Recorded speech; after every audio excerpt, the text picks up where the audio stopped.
The films of Dario Argento are the most baroque, most stylish, most inventively violent, most dreamlike, most nightmarish, and most haunting films that the Italian horror cinema has ever produced. Dario came along with a completely fresh view at the latter end of the 60s when one was really needed. He changed the face of horror fantasy. Any filmmaker working in this genre will acknowledge an influence from Dario Argento. I think that Dario can influence people and has influenced directors with his absolute courage at what he can do on the screen. No one can imitate that style. Dario was probably more scared of the films that he made than his audience was. I've seen the guy just shaking and watching his own film. For me, he's the only director in Italy that I admire, for real, the only brave one. No politics, no moralism, no anything. It's art. You just have to watch it and feel it. He's an impressionist, and it's fabulous. His stuff is just fabulous to watch. Dario Argento was born in 1940 in Rome. His mother was a photographer. His father produced films. So from his earliest days, Dario was steeped in the world of the arts. I spent a lot of time in my mother's studios while she photographed the famous vamps of the time.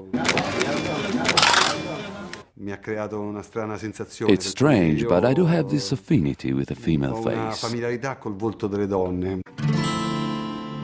Dario also remembers his father's influence.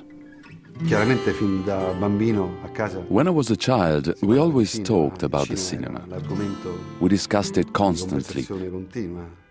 During the 50s, my father would come home, sit down at the table and say, "Boys, I'm afraid that the Italian cinema is in crisis." This is still true today, but he was saying it in the 50s. Like many famous artists of the macabre, young Dario had periods of illness when his only companions were his imagination and his dreams.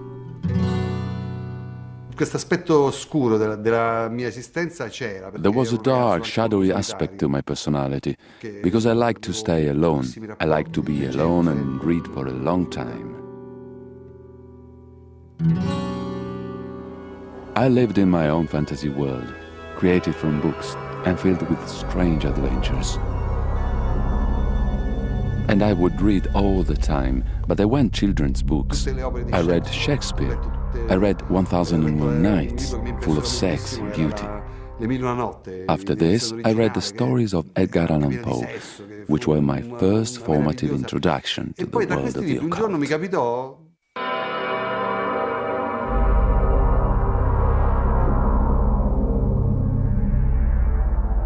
Dario eagerly absorbed the dark universe of Edgar Allan Poe. He had encountered one of the most powerful influences on his later career.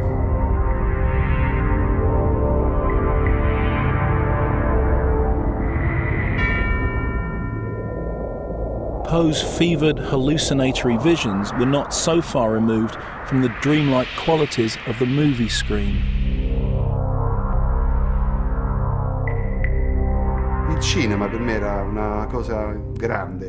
Cinema was a big thing for me. It meant going into the dimension of dreams. This is what I discovered at the time, and it was marvelous. When I went to the cinema, I lived in the dimension of dreams, and I was addicted to the cinema, completely addicted to it, like a drug. Dario's passion for the cinema led to his first job as a film critic, and it was during this period that his own cinematic style evolved.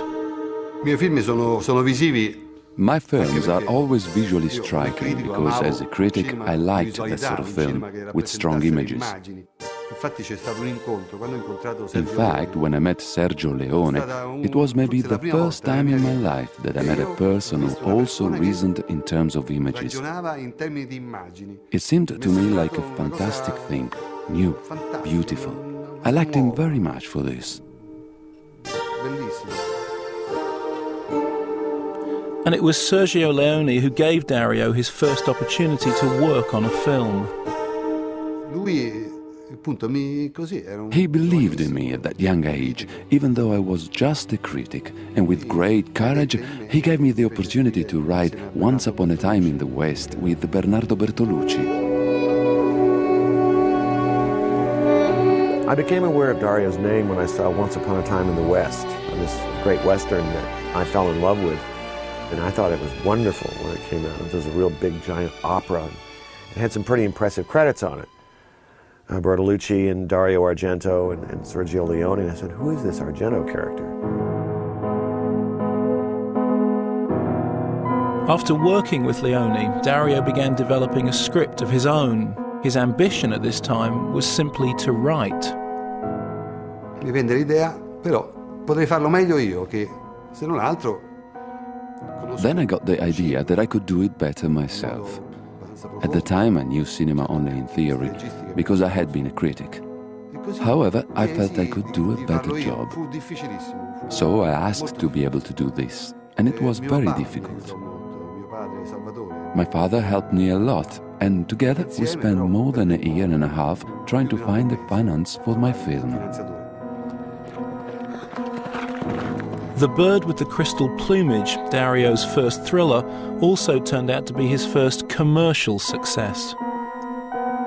Quando finì il film, io parlai con dei miei colleghi e dissi, penso... When the film was finished, I talked with my colleagues, saying, this film has been a huge hit, so I must make more giallo films. And everybody told me, yes, I'd be crazy to stop making them. So I made other films, trying to explore my nightmares in the same giallo style.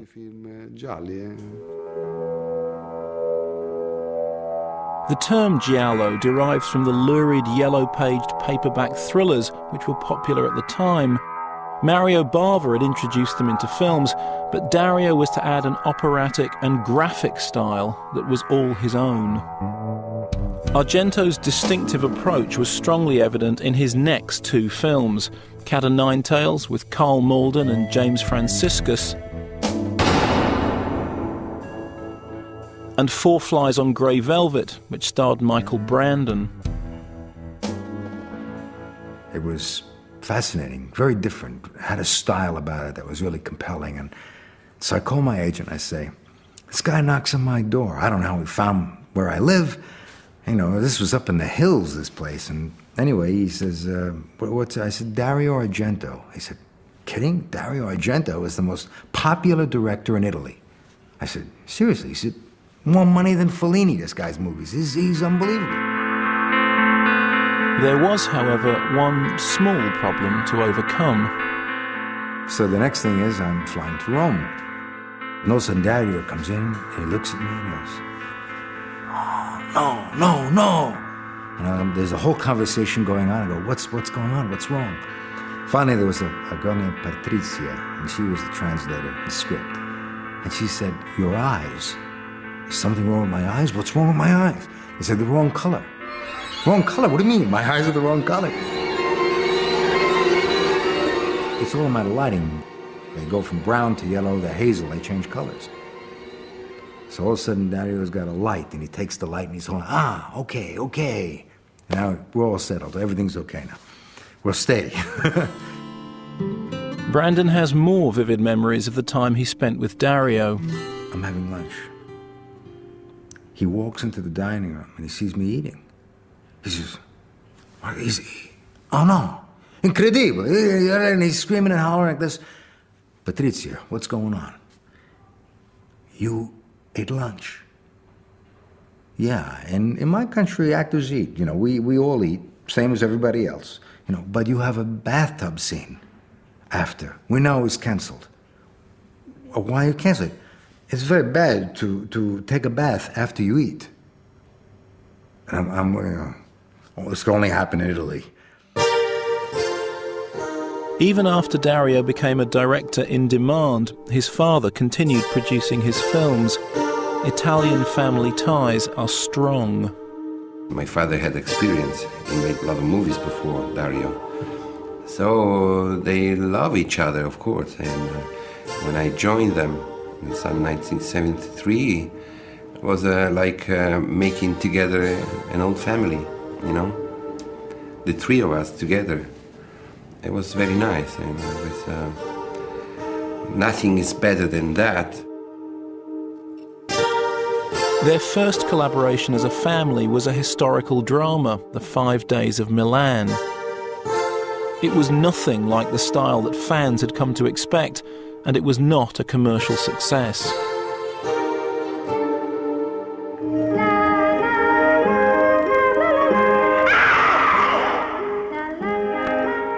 Profondo Rosso came straight after The 5 Days of Milan and marked a return to the style of Argento's earlier films.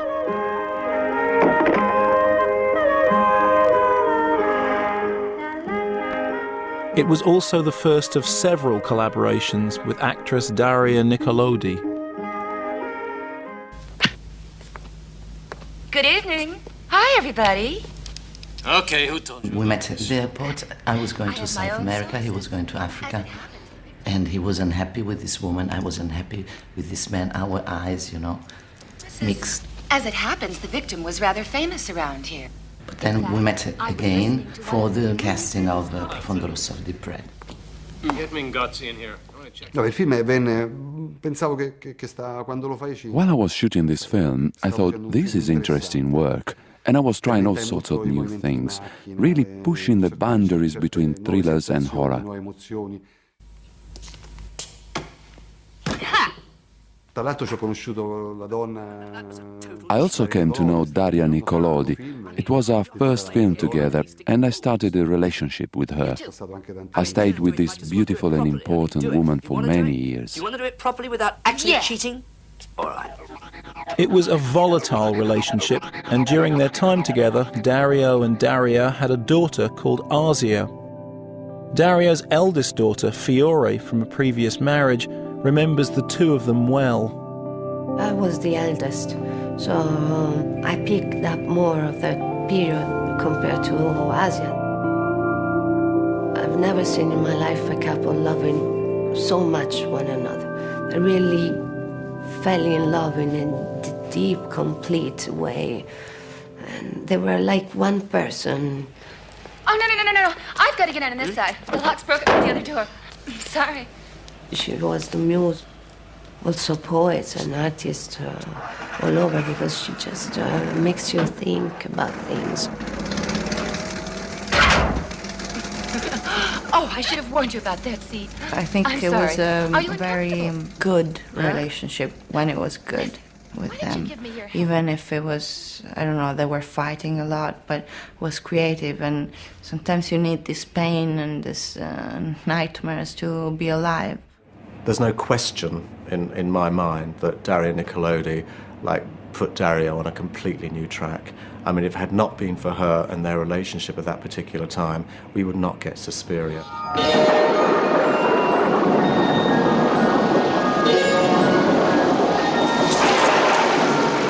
Suspiria was just a whole other thing. Instead of being a murder mystery, it's a supernatural story. It's a fairy tale, really, a haunted kind of fairy tale.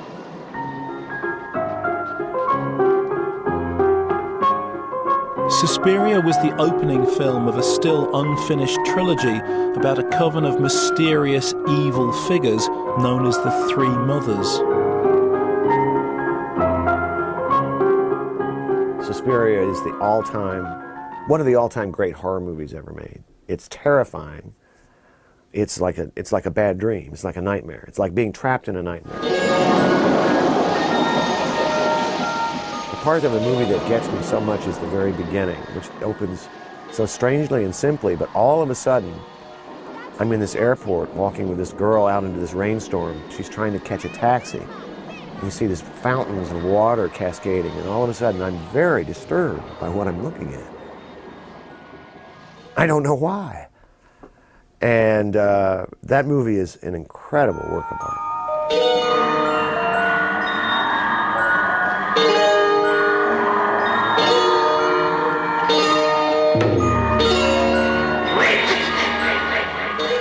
working with Dario and making this extraordinary movie with all its color and its vitality and its groundbreaking artistry.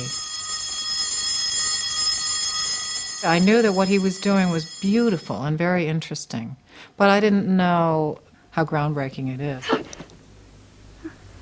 When you spend 11 hours with maggots in your hair, you get sort of inured to the horror of it. So when I saw it, I didn't have the shocked response to it that an ordinary audience member would, of course, because I had lived it.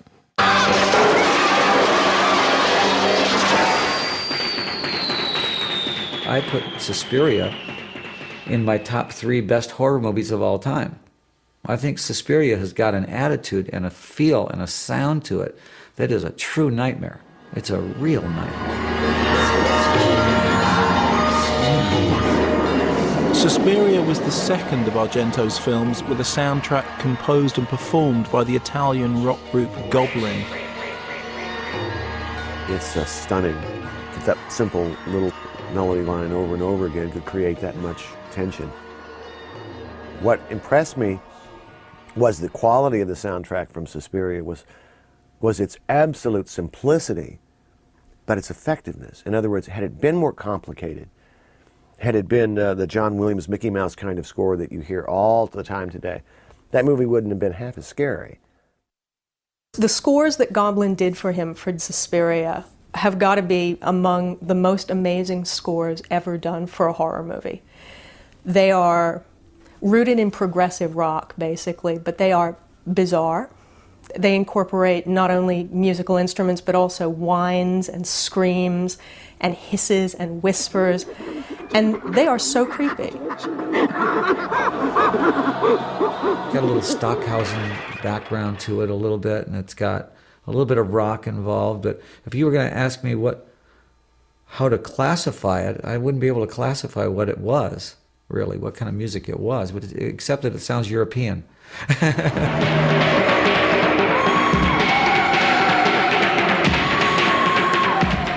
But when you put it in the scene where the blind guy with his dog is walking through the plaza, the music's getting louder and louder and louder, and the dog turns and rips his throat out for no apparent reason, that music becomes very effective.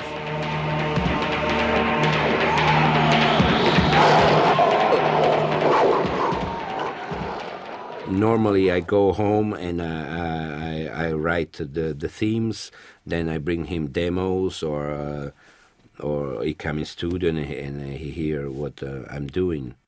Sometimes if he don't like something, we change. Yeah, we can work together. But normally, when I'm in studio, I work watching the film and I compose just what I think the way I like to. And if he like it, I play and I give him the soundtrack finished. Much of the music for Suspiria was composed before the film was shot, and that in order to get everybody into the right terrorized mood for the scenes that he was going to shoot, Argento would put this music on and then crank it up to 11, and everybody would be shaking in their boots. It's no wonder that they all look like they're on the verge of a nervous breakdown throughout that film. The music was equally distinctive in Argento's gothic fantasy Inferno. This time, rock legend Keith Emerson was the composer. Dario gave me free license to do whatever I wanted with the music, and I think in hindsight, when I look back at it, what the music I wrote was a juxtaposition to what was really occurring on the screen.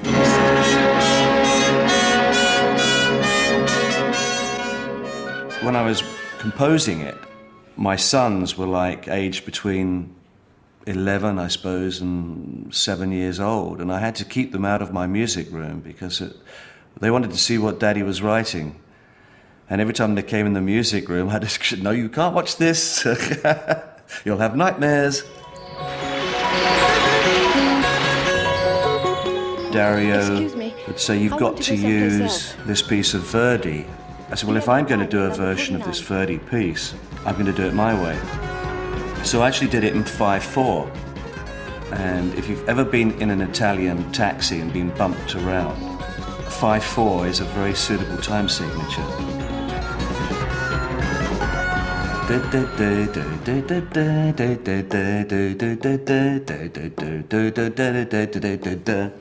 One, two, three, four, five. 1, 2, 3, 4, 5. Rather than as Verdi did it, was do do do do do do do. I don't sing very well, sorry.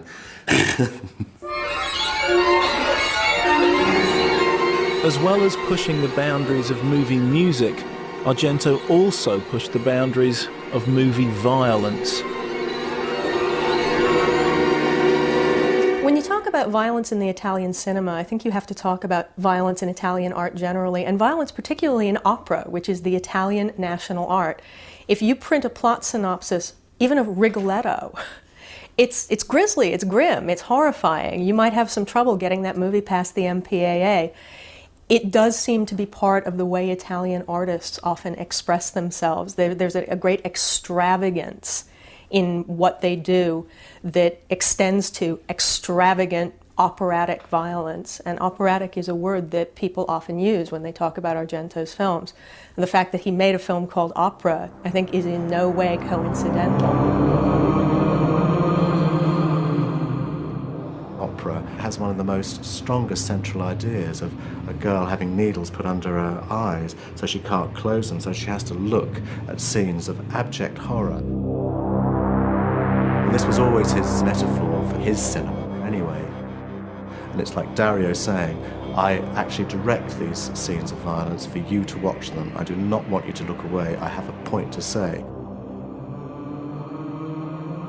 What made Dario stand apart is that he really is a skilled craftsman, that he's able to create a film that is so suspenseful and so scary, and that this becomes sort of the icing on the cake, so to speak, is when you get to the, you know, to that violent punctuation.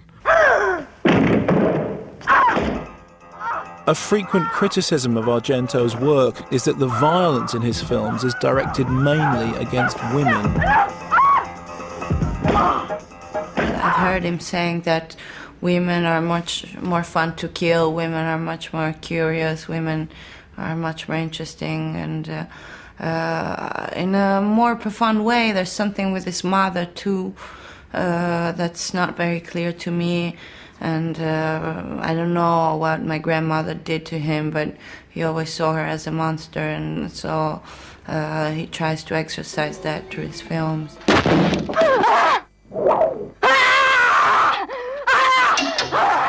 Io non sono un misogino. Non immagino I film o di una I'm not storia a misogynist. When I imagine my films, I don't imagine women tortured by men.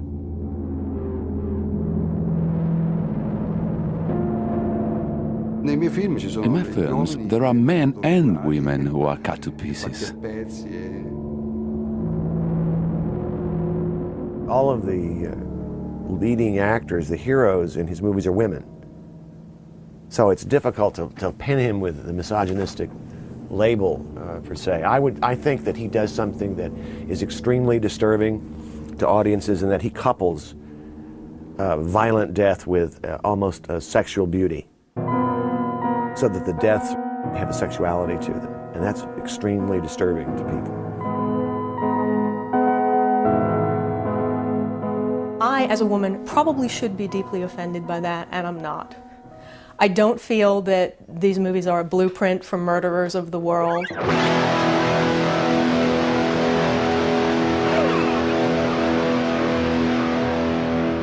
I don't feel, truly, that they represent any deep-rooted misogyny on the part of the director. I think that murder is his subject, murder is his beat. It's what he's interested in, it's what he does. I don't feel he wants other people to do it.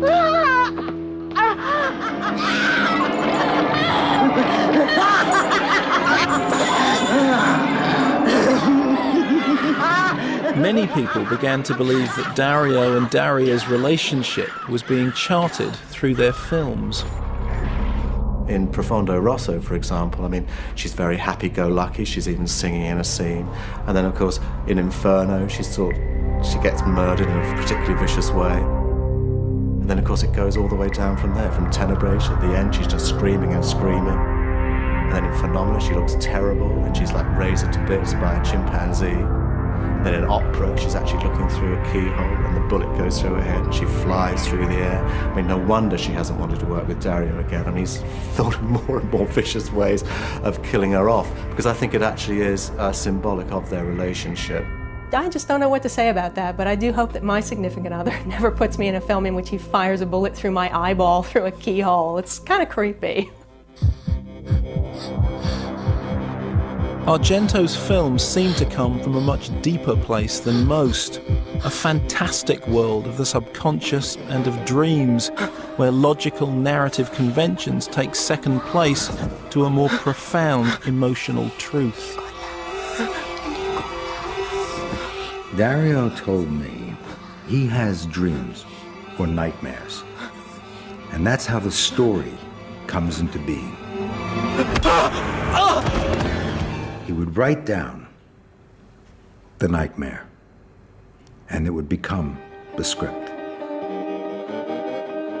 I think that in Argento's films, the narrative usually doesn't matter a whole lot.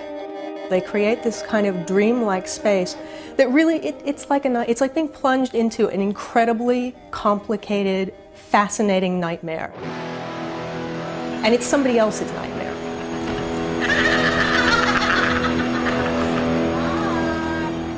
Knowing Dario as I do, I think that his films come out of his mind. The ideas behind his images and the way he looks at things comes out of the story that he tells over and over again. There was a hallway at the back of his house, and when he had to go to sleep at night, for whatever reason, when he would walk there, he would imagine these things behind his doorways of this hallway. And by the time he got to his room, he was in complete terror.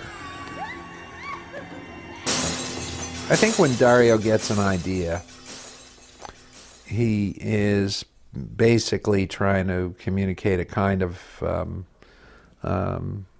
either a kind of horror or an allegory about certain human behavior. I don't think he's the kind of guy that dots the I's and crosses the T's as far as story or character arc. I don't think he particularly cares about that. He's more like Gauguin or Van Gogh, somebody who just says, well, here's the way I want this to be, and this is the world, and, you know, take from it what you will. Dario has also produced and presented programs for Italian television, including a series appropriately entitled Giallo. These appearances boosted the public perception of Dario as an Italian Alfred Hitchcock. Argento was often referred to as the Italian Hitchcock or a garlic-flavored Hitchcock. And I always thought that was a bizarre and spurious comparison because his films are constructed so anti-Hitchcockly. Hitchcock is the most linear and controlled of directors who has probably ever worked in the medium.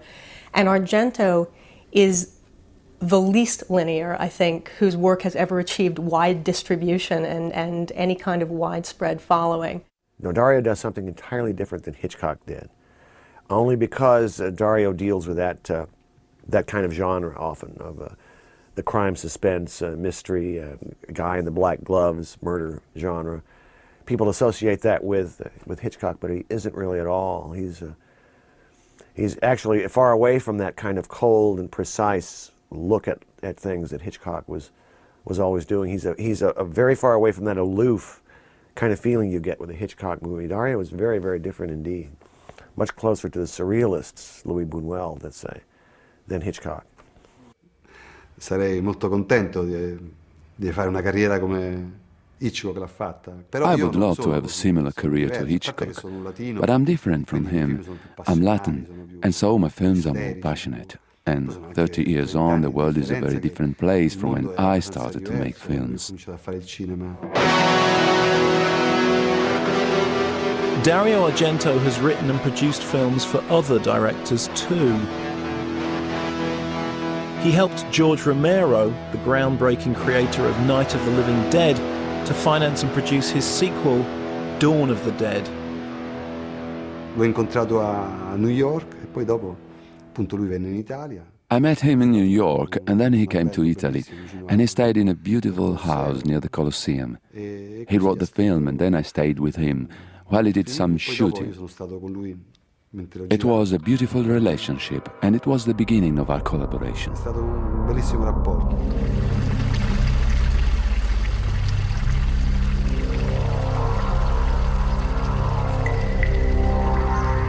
I wound up sitting in Rome for a month and writing the final script, the shooting script there, which is an experience, you know, because it was all just pasta and caprese salads and going out with Dario at night and big tables, 20 people, all multilingual people, and I'm sitting there like this guy from Pittsburgh with this idea about people, dead people that walk.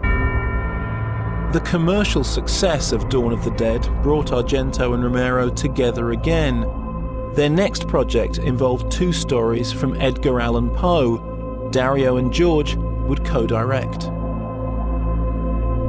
I hadn't heard from Dario for a number of years, and all of a sudden he called me and said, "George, I am Dario."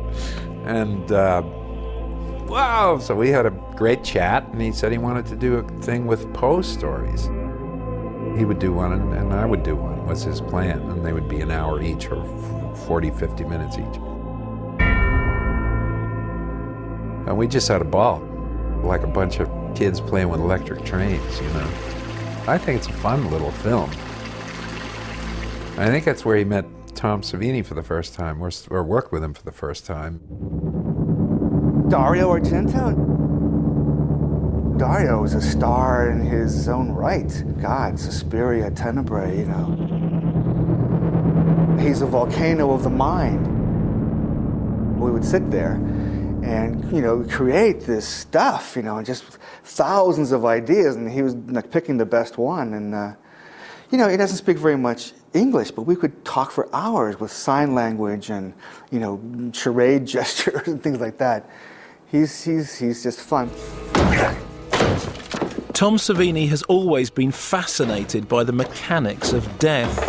His time in the army taught him valuable lessons for his later career.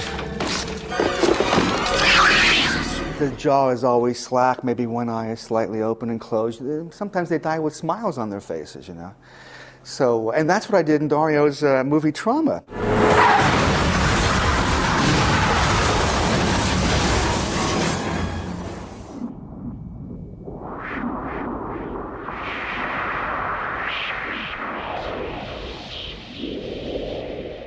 It's always my ideal to put the real head in as much as possible, like when you're doing a cut throat, you know, because the real head can act.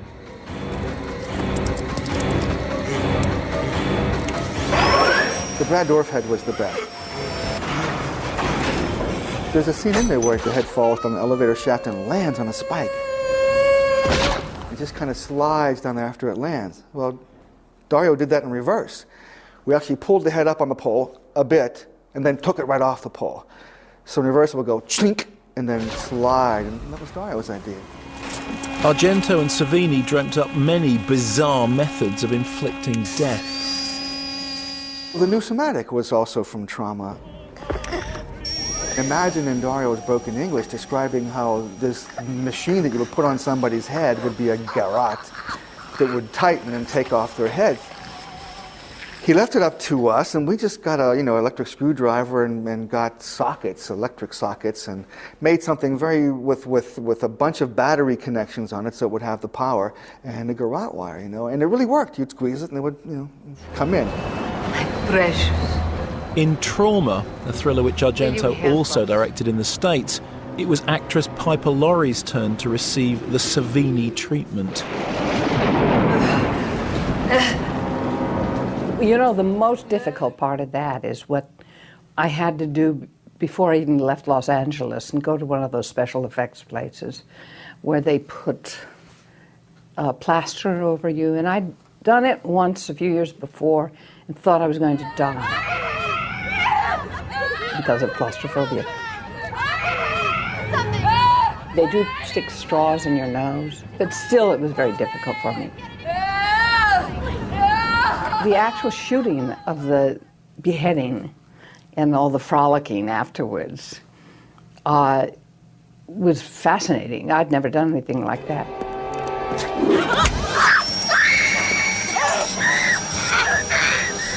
Dario wanted the head to roll across the floor and say, Nicholas, every time its mouth rolled toward the camera.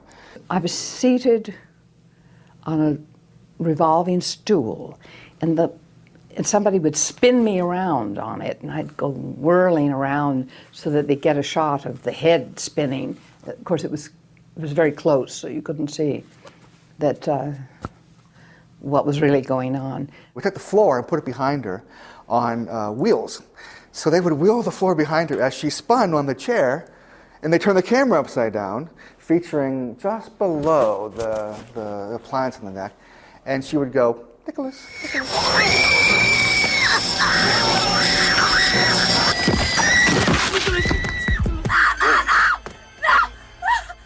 I mean, it's not often that you get beheaded and then get lines to say afterwards. Argento's imagination and technical ingenuity are not just confined to killing his characters off. The shot that blew me away was the shot in opera, which tracks the bird around the opera house.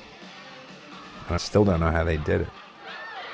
He tried to explain to me, but I didn't quite understand. I guess some sort of a crane from the ceiling or something, but what an amazing shot that was. I've never seen a shot like that. Crows were one thing, but 1987's Creepers required special effects with insects too. Dario wanted something which looked real, because he did not like special visual effects. He wants everything to look strictly real. I shot the close-ups of the insect against the windows, but I said there is something missing. There is a long shot missing, a long shot of millions of flies coming to the house. So we got a tank with water, we had the coffee, we put the coffee into the tank and filmed it with the slow motion camera. It came out, it was very good. When Dario saw it on the screen, he was surprised, he kissed me, you know. He said, that's wonderful. Despite the variety of his work, Argento always returns to the mechanics of death. Trying to get somebody killed? Somebody stop this thing! Harvey Keitel, in a fantasy dream sequence in this medieval flashback, is impaled and the steak comes out of his mouth.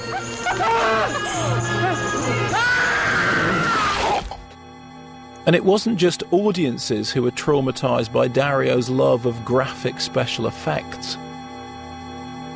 We got a letter from Harvey Keitel's attorney. Harvey Keitel must never be in the same room with the fake head of Harvey Keitel. He must never see a photograph of the fake head. The head must never be shown to him. He must never be anywhere near the fake head. And I asked him, what was this thing with the fake head? And he said, oh, it would just give me the creeps. You know, he didn't want to see it. He didn't want to be around this fake head of him. You know, Harvey Keitel.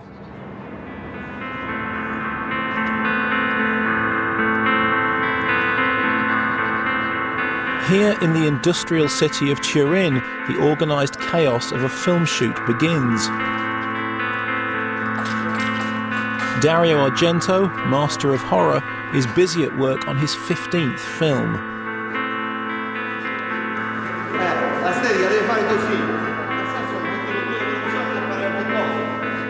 For a solitary dreamer like Dario, turning those dreams into reality is a frustrating ordeal. No, voi no, fermeli! Il momento che quando The moment I hate most when I'm making a film is when I'm actually shooting. For me, this is the most irritating, the most annoying, the most embarrassing, such a bad time. Così brutto questo momento. 3, 2, 1, azione! Cosa devi segnare? Perché girare mi trovo male? Mi trovo male perché io sono una persona sempre abituata a essere solo, solitario, con la pagina. Why do I hate shooting? I don't feel comfortable when I'm shooting because I'm a natural loner and I'm usually at peace alone.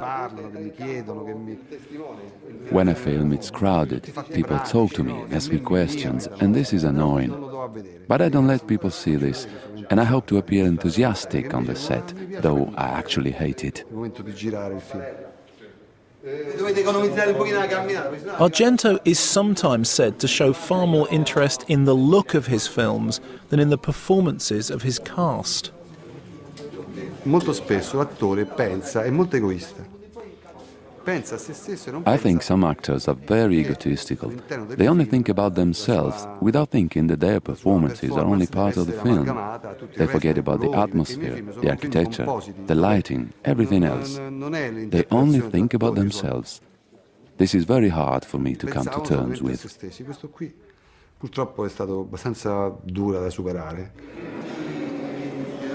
Lately, my father has changed very much with actors. I think it was a thing with my mother that made him hate actors. Probably worked with some people who were not very nice, and I don't know. So he was, when I was little, he was always telling me, actors are shit, actors are animals, like Hitchcock said, actors are beasts. And I thought to myself, and I was a little girl and I was already acting, and I told him once, but I am an actress. And he said, no, you're not. Azione!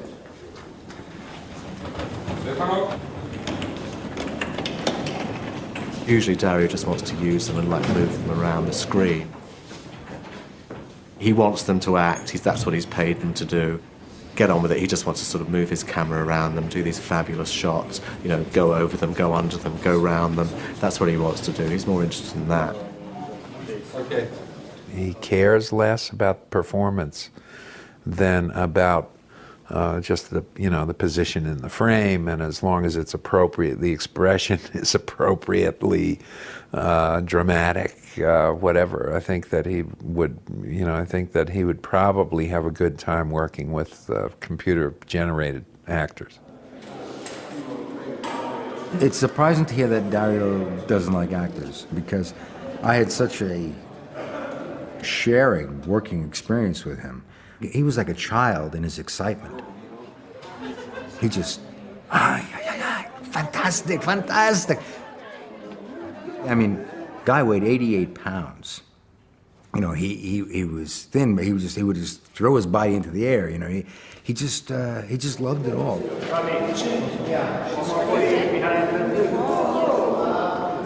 He was the kind of director who knows what an actor has to offer and uses the actor's particular gifts and just gently guides him or her rather than trying to impose his idea of how a performance precisely should be. So I mean, in other words, I think he brought out the best in me, which is always, I think, what a good director can do with an actor.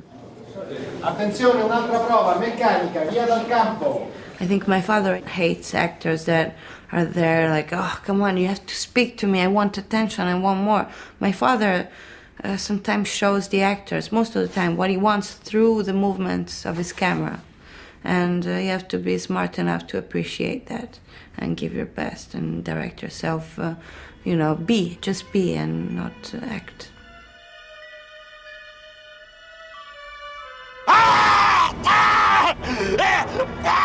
Asia Argento has now acted in several of her father's films. Through Asia, Dario is actually reliving his relationship with Dario in many ways. They look alike. I think Asia is as good an actress as her mother is, and I think through that they're actually exploring everything that I think Dario would have wanted to have done with Dario had their relationship lasted the course. Periodo in cui ho lavorato con mia figlia Asia, ho scoperto la mia nuova musa in lei. When I worked with my daughter Asia, I discovered the muse in her. It's a privilege to be able to work with your own actress daughter without rivalry. The usual antagonisms between father and daughter didn't happen in our case, because we have become friends, colleagues. Their professional relationship was put to the test when father and daughter worked together on trauma. I was so scared, and the most painful thing was when I had to take my bra off in the scene and I had to be breast naked, and it was a big issue for me and a big problem to be naked, and especially in front of my father. It's just been lately that I've been thinking about how actually bizarre it is that my father has killed my mother several times and my sister once, and never killed me once, but he had me raped a few times, and it's really bizarre if you think about it. I sincerely don't want to, because I'm scared that I'm going to reveal something that is better to be kept like this.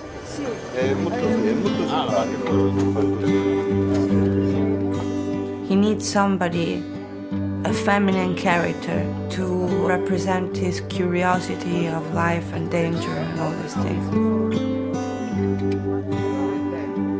In some ways, sometimes I thought that he gave me life only to have a muse, only to have somebody, an actress for his films. And sometimes I think that. Some people think that Dario might have had even more success if he'd taken a familiar route and moved to the United States.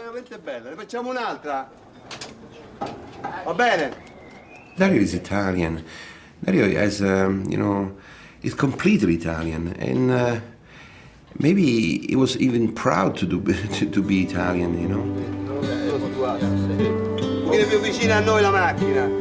For an artist, it's better to stay in your country and make your movie from your country. Ancora. Oh, basta. And then present your talent to everybody else. Why make movies from other countries and make the same things? It doesn't have any sense. I think that his American movie look too much American. I like his Italian movies because they have a different style, a different flavor, which his American movie do not have. So I think his right place is Italy. You know, he makes Italy international. He makes Italy American too, because he has a very personal, a very special way to look at it, to film it. I think he's probably been given a certain freedom to follow his own vision that many American directors certainly don't have, because they're answering to bottom line executives who have a crowd of accountants sitting behind them saying, I think it's very nice this director has an artistic vision, but if we don't have a body every 15 minutes, nobody's going to care about this movie. In a career that has spanned almost 40 years, Argento has become justly renowned for his unique visual style. His use of camera and his fluidity of his shots, I think, have been very influential to many filmmakers. Even in some of his lesser films, I think some of the people will say that, look, you know, you're looking at a guy who really knows how to move the camera, knows how to create, you know, some creative shots and creative angles and things like that. He would look at something and he'd think about it. And then he'd all of a sudden go, macchina mano, macchina mano. And they'd bring him the hand camera. Così, così, così. Così. And he'd go and he'd run and jump up on top of a sofa. La macchina così fa questo movimento. Così. And he'd walk along the back of the sofa and then he'd jump up onto a table. Così, così, così. And then he'd run along like this, and then he'd jump up on the stairs, così, così, like this, like this, like this. And then he'd hold it above, like this, to the door and out. And he'd walk back in, and the entire crew was standing there like this. And he'd go, vai, vai, vai, vai, subito, subito. And everybody running around like not knowing what to do. 2 days later, we're ready to shoot this sequence. And they have a cameraman tied on a pole, attached to a dolly. 4 guys go like this, lifting the cameraman up on a harness that he's got, holding the camera into the air. Then they run along with this track that they built way up the side of a room so that it could go over our heads and beat us to the door, and we go out. Silenzio! Partito! Silenzio! He did some really radical stuff, editing-wise, too, that people don't really give him credit for. I mean, you know, from subjective points of view to sudden tight close-ups. This had never been done, and it gave an immediacy to the films that followed them. When you see John Ford movies, even if you see when it's already begun, you don't know who made this movie, but you see the style, you know, you see the way of doing the shot, you know, it's very personal. And with Dario it's the same. It's a very personal way of filmmaking, and I like it. Oh, my friend! Argento is now recognised all over the world. To countless fans, the name Argento has become almost a brand. He's pretty famous in Italy with young people, with kids. He and I were over there at the Turin Film Festival, and we went out to an Egyptian museum to look at mummies, I guess reliving our old Hammer horror film days. And he was mobbed by his school kids, mobbed. They knew who he was, and they were yelling and screaming for him. So he's very popular with the young generation because there's no one else doing what he did anymore. That whole, his whole genre is kind of gone from him. When you go to Japan, my father is famous like in Italy almost. It's beautiful to see that he reached people all over the world. He always say that he tells a story, and it's great to see that the story he tells is interesting for everybody in the world. I'm very proud of the success of Dario, because when I met him, I really loved his cinema. I really loved his imagination, his capability of great technical skill, you know.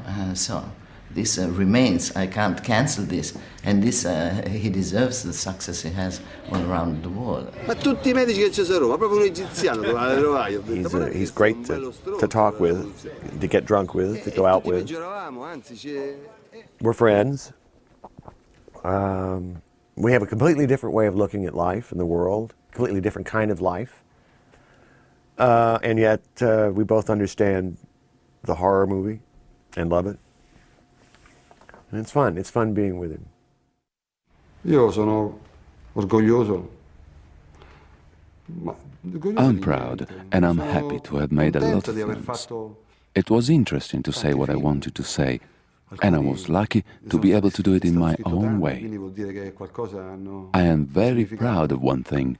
I've worked in total freedom, and nobody could tell me what to do. If I hadn't had this, my films, of course, would have been very different.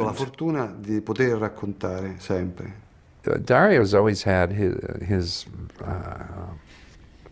always just really, I don't know, followed his gut on, well, this works, and it works for me, and therefore I hope it works for you, and I don't care if it doesn't, which is a terrific attribute that he has. I mean, he just sort of lays it out there. I mean, he cooks a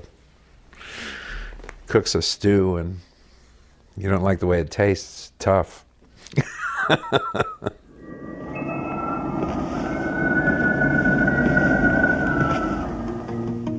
I had finished the film. I was at the hotel packing my bag. Knock on the door. Scusi. Dario want you. He forgot one shot. What shot? Non lo so. Come. I'm sitting in the car, we're driving, further than we've ever driven to any location.